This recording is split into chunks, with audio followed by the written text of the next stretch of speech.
Apa itu kompilasi hukum ekonomi syariah?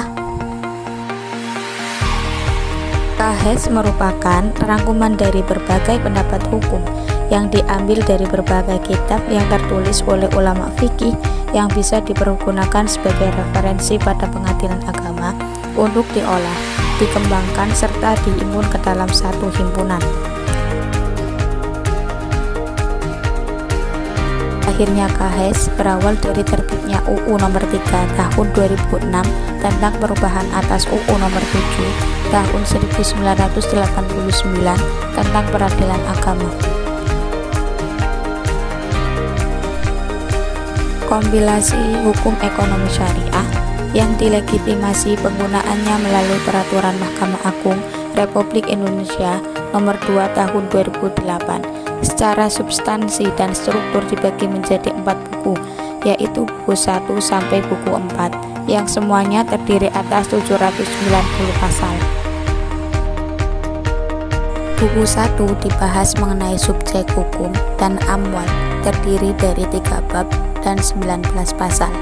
Buku 2 membahas tentang akad yang terdiri dari 29 bab dan 648 pasal, mulai dari pasal 20 sampai dengan pasal 667.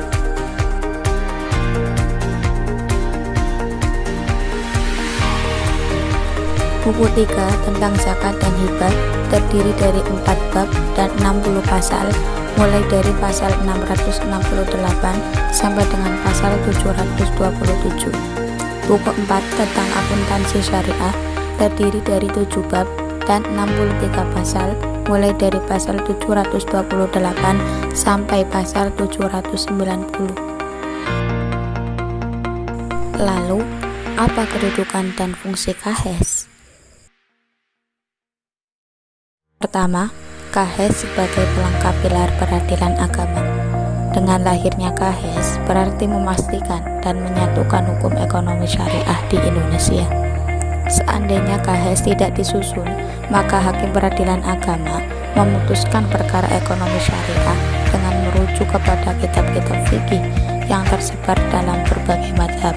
Karena tidak ada rujukan hukum pasti yang bersifat menyatukan, sehingga terjadilah perbedaan dalam putusan antara suatu peradilan dengan pengadilan yang lain, antara hakim yang satu dengan hakim yang lain. Yang kedua, KHS sebagai pedoman bisnis syariah di Indonesia.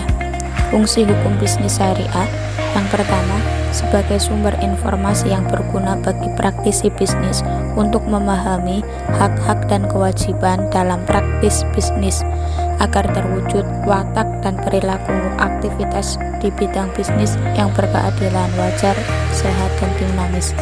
Yang kedua, untuk mewujudkan konsep adil dan ihsan dalam praktek dan transaksi bisnis. Dan yang ketiga, sebagai pedoman bagi masyarakat mengenai hukum ekonomi syariah yang berlaku di Indonesia sebagai hasil rumusan dari berbagai sumber.